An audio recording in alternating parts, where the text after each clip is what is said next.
Hari ini, bulan ini, beberapa tahun belakangan ini, kaum muslimin dikejutkan dengan pengeroyokan terhadap kebenaran dengan kata dan istilah lain yang tidak asing di telinga kita, dengan istilah kriminalisasi.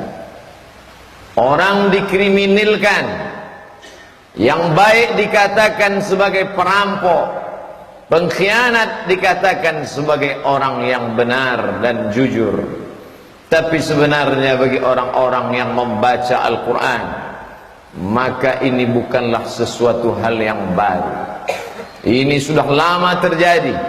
1450 tahun sebelum Masehi, ada seorang nabi bernama Musa alaihissalam. Dia juga mengalami hal yang sama, diabadikan dalam Al-Quran.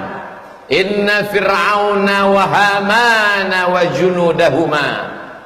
Fir'aun, Haman, junudahuma, tentara-tentaranya, kanu khati'in, 3 kelompok mengeroyok Musa alaihissalam.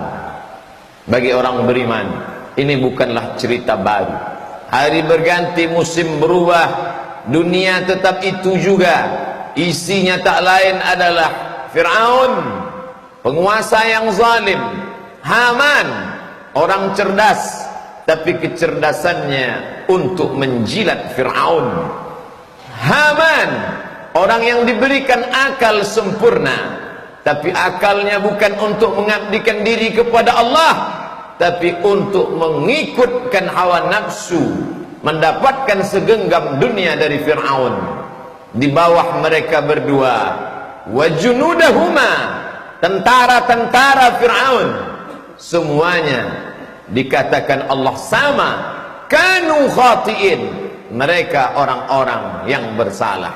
Fir'aun mati, Haman mati, bala tentaranya juga mati menjadi santapan cacing tanah. Semuanya mati. Musa meninggalkan dunia. Nama mereka dikenang abadi. Yang satu dikenal karena jahatnya, karena zalimnya, karena aniayanya. Tapi yang satu dikenal karena baiknya, karena salehnya. Hari berganti, musim berubah, zaman berputar, isi dunia tetap itu-itu juga. Tak lama sesudah itu, 1450 tahun lamanya lebih kurang, datang zaman Isa alaihissalam. Hari itu dia juga dikeroyok, dia juga dibantai oleh 3 kelompok. Yang pertama Yahudi, yang kedua Romawi, yang ketiga mereka yang menjadi pengikut Yahudi dan Romawi. Yahudi tidak senang karena kedatangan Isa alaihissalam membuka borok kejahatan Yahudi. Romawi tidak suka karena kekuasaan akan hilang. Perlahan-lahan pengikut Isa mulai bertambah banyak. Gelombangnya keras. Ini akan meluluh lantak, akan menghancurkan kekuasaan Romawi dan Yahudi. Adapun orang-orang awam yang jahil, yang bodoh, hanya mengikut Yahudi dan Romawi. Apa yang terjadi? Murid, pengikut setia, mereka berjanji di hadapan Allah ketika Isa berkata, wa idh qala Isa bin Maryam lil hawariyin. Ingatlah ketika Isa berkata kepada hawariyin, murid-muridnya, man ansari ilallah, siapa yang akan menolong aku menegakkan agama Allah? Qala al hawariyun, murid-murid Isa berkata, nahnu ansarullah, kami yang akan menolong agama Allah. Ternyata di tengah bulu kambing yang hitam ada satu pengkhianat. Dia bernama Yudas Iskariot. Hanya disogok beberapa keping uang emas, imannya luntur. Dia tunjukkan persembunyian Isa. Saat itu juga bala tentara Romawi, pendeta Yahudi, bersekongkol mengeroyok, menangkap Isa alaihissalam. Di sana mukjizat terjadi. Mukjizat selalu terjadi di akhir cerita. Allah menjelaskan dalam Quran yang nyata, wa ma qataluhu, mereka tidak berhasil membunuhnya, wa ma salabuhu, mereka tidak jadi menyalibnya. Lalu siapa yang mereka salib? Walakin syubbiha lahum, ada orang lain yang diserupakan dengannya. Itulah pengkhianat. Pengkhianat hanya layak mati di tiang gantungan. Pengkhianat hanya layak mati dengan mata tercabut, ditelan oleh burung gagak yang lapar. Pengkhianat hanya layak disalibkan bersama pencuri dan perampok. Itu yang dialami oleh murid pengkhianat terhadap Nabi Isa alaihissalam. Hari berganti, musim berubah. 571 tahun sesudah itu, Nun di Jazirah Arab, lahir seorang nabi terakhir, Khatamul Anbiya wal Mursalin, Sayyidina wa Maulana Muhammad sallallahu alaihi wasallam. Apa yang terjadi pada Musa, apa yang terjadi pada Isa, terjadi juga pada dirinya. Perang itu disebut dengan perang Ahzab. Partai-partai, hizib, partai, ahzab, partai-partai. Ada partai Yahudi, Bani Qainuqa, Bani Nadir, Bani Quraizah, Yahudi, ada Nasrani, ada Majusi, ada musyrik. Semuanya mereka berkumpul. Hari ini jamaah umrah mengunjungi Masjid 7, karena itu adalah 7 pos penggalian parit.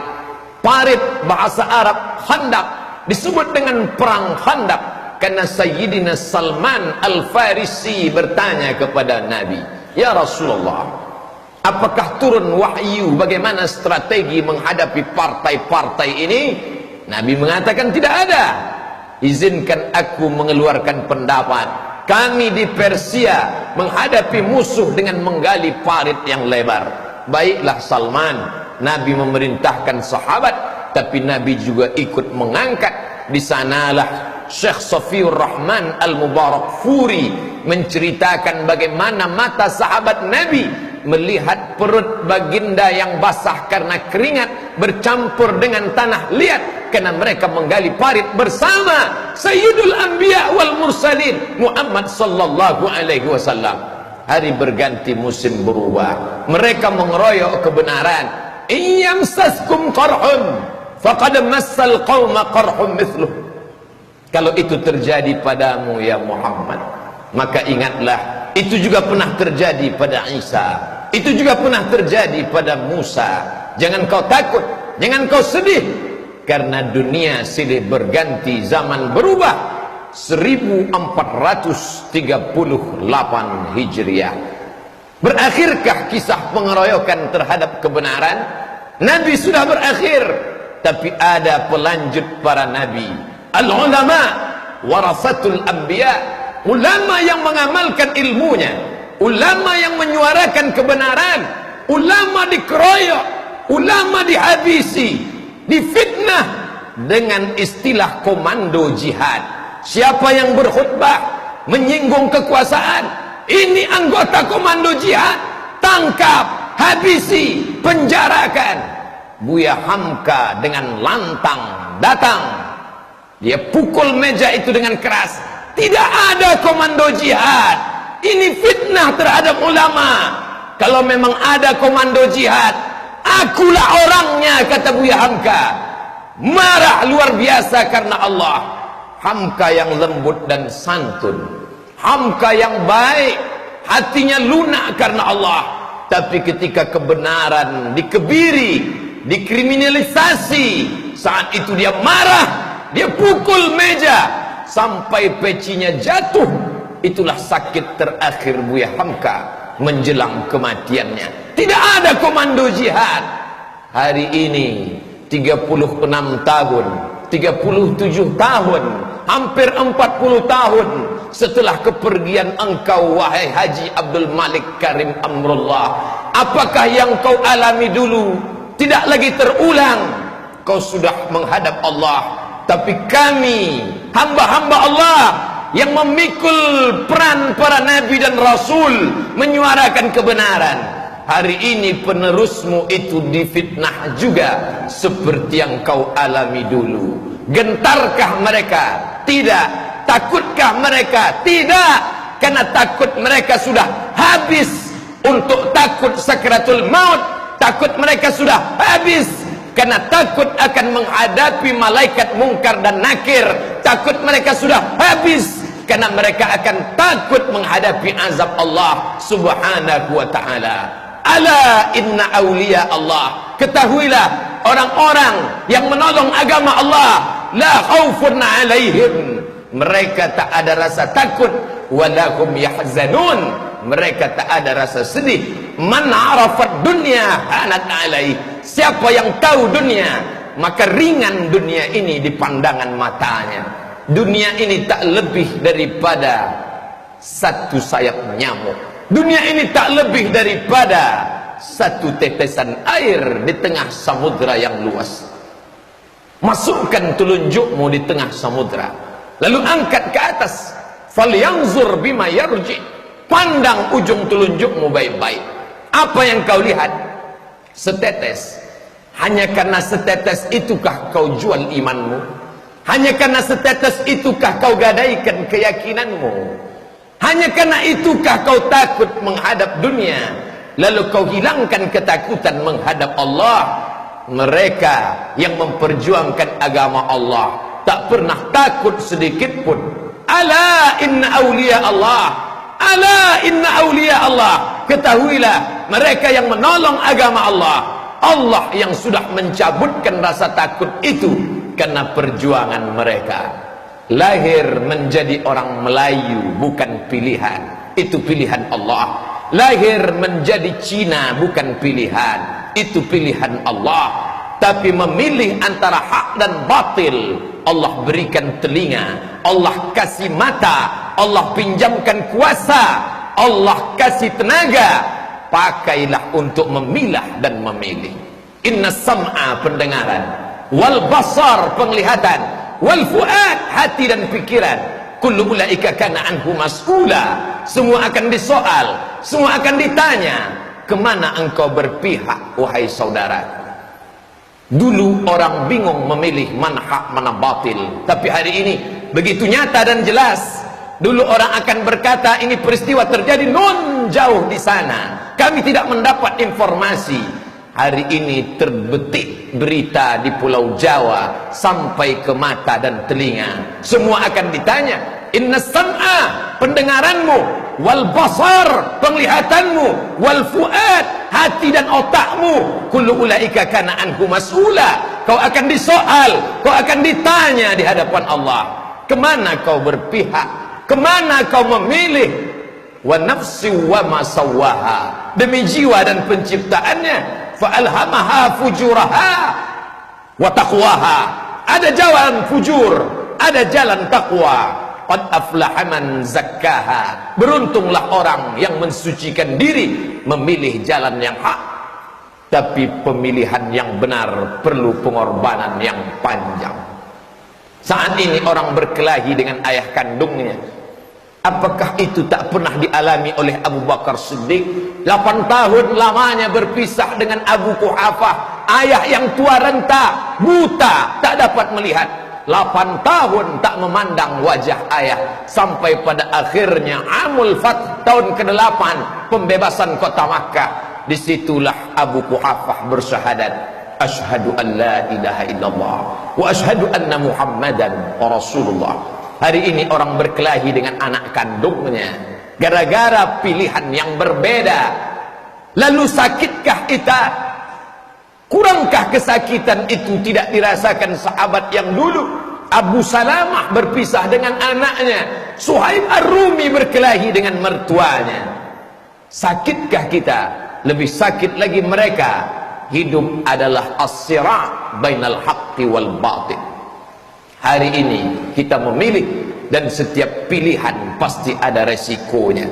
Hidup panggung sandiwara, dunia papan catur. Ketika permainan usai, antara pion dan raja akan kembali ke kotak yang sama. Hari itu kau akan ditanya, hari itu kau tak dapat mengelak. Al-yauma nakhtimu ala afwahihim, mulut kami kunci. Beralasan 1001 alasan. Hari itu lidah tak lagi dapat berkata. Wa tukallimuna aydihim, tangan akan bicara. Wa tashhadu arjuluhum, kaki akan bersaksi. Apa yang akan dibicarakan tangan, apa yang akan dikatakan kaki. Bima kanu yaksibun, semua yang pernah kau katakan dan kau lakukan dulu. Dunia begitu indah, oleh sebab itu banyak yang terpukau dan terpesona. Tapi orang beriman dia tahu kemana dia akan pulang. Dari tanah, tegak di atas tanah, berjalan di atas tanah, akan kembali masuk ke tanah, menjadi santapan cacing tanah. Kalau pernah kau tolong kebenaran, itulah yang akan kau bawa bekal menghadap Allah. Di saat anak tak dapat menolong, di saat istri lari membebaskan diri, yauma yafirrul mar'u min akhihi, saudara lari dari saudara kandung, wa ummihi wa abihi, ibu kandung lari dari anak, anak lari dari ayah, wa sahibatihi wa banihi, orang lari dari istri, istri lari dari suami dan anak. Likulli imri'in minhum yawma idzin sya'nun yughnih, hari itu kita sibuk mempertanggungjawabkan segala yang pernah kita lakukan dulu. Minum khamar semuanya tahu itu haram, berzina semuanya sadar itu haram, korupsi semuanya mengerti bahwa itu haram, tapi memilih bersikap dalam suasana genting.